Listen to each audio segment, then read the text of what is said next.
ছি, আমার সব কষ্ট বৃথা।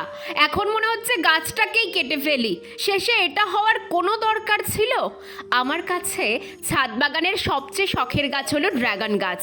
ধীরে ধীরে আমার বাড়ির মানুষজনের কাছেও সেটাই হয়ে উঠেছে। ঋষি তো রোজ একবার করে আসে আর ড্রাগন ফুলগুলো দেখে আমাকে প্রশ্ন করে, মোমো, কবে ড্রাগন ফল হবে? আজও এমনই প্রশ্ন করেছিল। আমি ওকে বললাম, আজ রাতের ওপরেই নির্ভর করছে ড্রাগন ফল কেমন হবে। জানো, এর মধ্যেই কিছু ড্রাগন ফুল হলুদ হয়ে ঝরেও যাচ্ছে। তবে যে 5-6টা ফুল আছে, আজ রাতে ওদের সাথে এমন কিছু করব যে ফল হবেই, এই ভেবেই মনকে সান্ত্বনা দিয়েছিলাম। দেখো, রাত হতেই ড্রাগন ফুলগুলো ফুটে গেছে।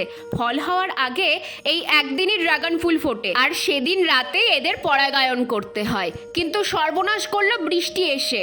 পরাগায়নের পর সারা রাত এত বৃষ্টি হলো যে সকালে গিয়ে দেখি ফুলগুলোর এমন অবস্থা।